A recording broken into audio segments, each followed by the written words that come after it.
Bienvenue dans cette nouvelle édition de l'Africa Tonight. Voici les titres de l'actualité. En Afrique du Sud, la scène politique est une fois de plus éclaboussée par un scandale de corruption. Cette fois, c'est l'Economic Freedom Fighters, parti d'opposition qui est épinglé. On fait le point dans ce journal. La Gambie s'engage sur la voie de la réconciliation. La commission Vérité, Réconciliation et Réparation a été officiellement lancée ce 15 octobre. 11 commissaires ont la responsabilité de faire la lumière sur les exactions commises sous l'ère Yahya Jammeh. Et puis direction Nairobi, la découverte des œuvres de Tina Benaroya, des œuvres picturales qui ont la particularité d'inclure le braille afin de susciter l'éveil dans l'art chez les malvoyants. Mais avant de développer ces titres, le scrutin présidentiel sera-t-il annulé au Cameroun? Eh bien, le Conseil constitutionnel a débuté ce mardi 16 octobre les audiences portant sur les demandes en ce sens déposées par l'opposition. Premier recours étudié, celui du professeur Maurice Kamto, qui, entouré de ses 15 avocats, a déposé une demande de récusation du jury pour suspicion légitime. Un recours qui a été rejeté à l'unanimité.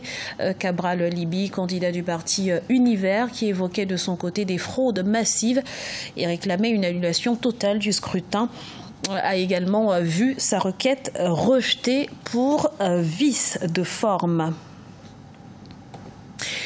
L'opposition radicale sud-africaine persiste et signe. Elle n'est pas impliquée dans un scandale de détournement de fonds. Via son vice-président, l'IFF, l'Economic Freedom Fighters, dénonce une cabale politique à quelques mois des élections générales. Explication avec Mariam Adramé. Nouveau scandale financier en Afrique du Sud. Cette fois-ci, c'est du côté de l'opposition de l'IFF, Economic Freedom Fighters.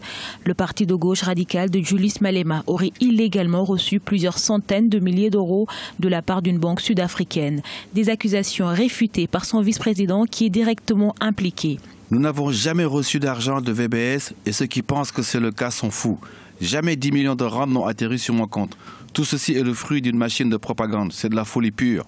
Connu pour être en première ligne pour dénoncer les nombreuses irrégularités du Congrès national africain, l'ANC au pouvoir, à un peu plus de 6 mois de l'élection présidentielle, ces révélations pourraient avoir les conséquences sur la crédibilité de l'IFF qui a pourtant doublé ses intentions de vote dans les derniers sondages. C'est un coup dur pour le parti de M. Malema, c'est vraiment un coup dur. Mais il faut aussi tout mettre en perspective. Après l'apartheid, nous nous sommes retrouvés en Afrique du Sud avec une bourgeoisie noire compradeur. Et la corruption était quelque chose qui avait cours dans ce milieu-là. Si généralement c'est l'ANC qui est le plus éclaboussé, mais c'est tout l'appareil de l'État sud-africain qui est sali par la corruption. Alors, pour Julius Malema, dont le parti politique avait fait de la lutte contre la corruption un créneau public connu, ça fait tache d'huile. Plusieurs membres du parti au pouvoir, dont le président Cyril Ramaphosa, ont aussi été mis en cause dans ce dossier. Un rapport commandé par la Banque centrale a révélé que les comptes de VBS Mutual, célèbres pour avoir accordé un prêt à l'ancien président Jacob Zuma, avaient été frauduleusement vidés de l'équivalent de 110 millions d'euros.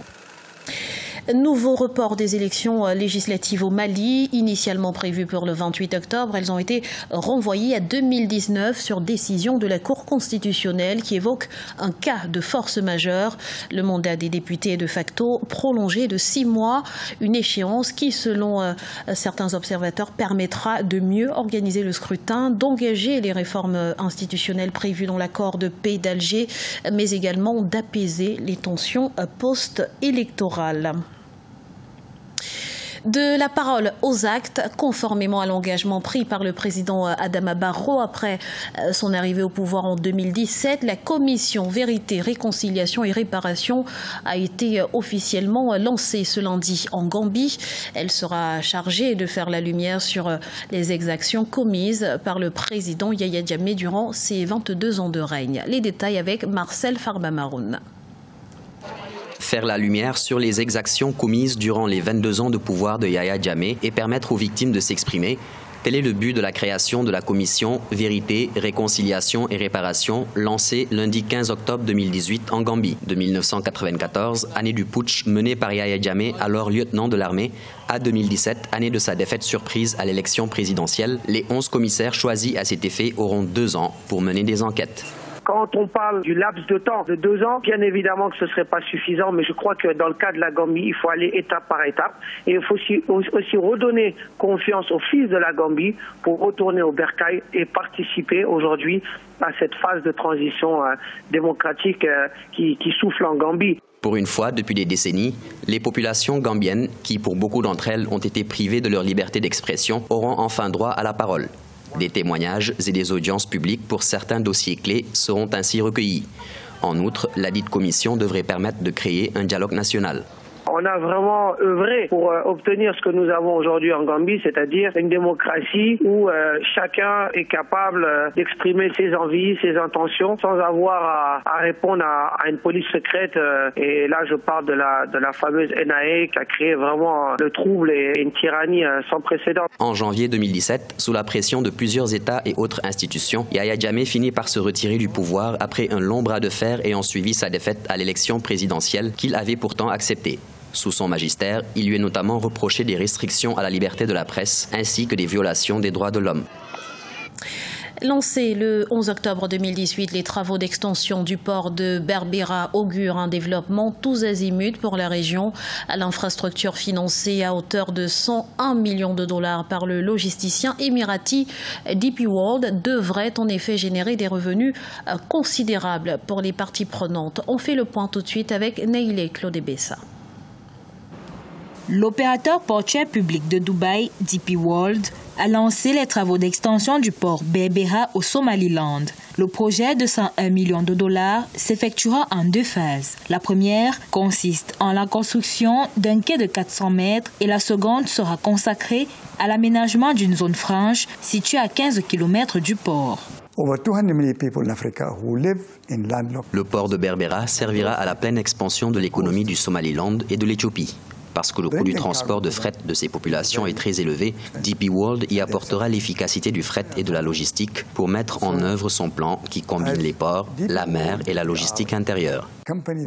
La première phase du projet fait partie de l'accord tripartite conclu en 2016 et finalisé en mars 2018 entre le Somaliland, l'industrie portuaire DP World et l'Éthiopie. Les délais de construction du quai sont fixés à 3 ans. Le projet ambitionne à terme de gérer 200 000 conteneurs, mais aussi de créer de l'emploi pour la population locale. Les bénéfices que nous attendons du développement du port, ce sont des emplois. La plupart des conflits sont dus au chômage des jeunes. L'investissement de DP World générera de l'emploi et des revenus pour l'ensemble de la région. Rappelons que le Somaliland, ancien territoire britannique, est indépendant depuis 1991. Le projet d'extension du port de Berbera devrait, selon les observateurs, relancer l'activité économique dans le pays et dans la région. Voir avec les mains, c'est possible. L'artiste Tina Benaro le prouve avec des peintures en braille, une technique qui permet aux aveugles et aux malvoyants d'apprécier ces toiles. Découverte avec Neila Claudebessa. Dans un studio à Nairobi, l'artiste kenyane Tina Benavra crée des peintures pour les malvoyants. Depuis 3 mois et demi, elle travaille sur son projet, l'intégration du braille dans ses œuvres. Elle ambitionne aider les personnes, mais surtout les enfants souffrant de cécité préventive précoce, à apprécier l'art. Le braille est un aspect important lorsqu'on travaille avec des malvoyants et des aveugles. Il faut utiliser leur langage de façon précise car avec l'art, ils se rendent dans un monde où la précision et l'esprit sont ouverts. Sur ces couches de peinture, Tina utilise le braille en y ajoutant du texte pour peindre sa toile texturée. Le braille utilisé pour décrire les caractères spécifiques de la peinture offre aux malvoyants un moyen d'explorer les thèmes. À l'hôtel intercontinental à Nairobi, où l'une des œuvres de Tina a été exposée, quelques malvoyants ont apprécié cette toile.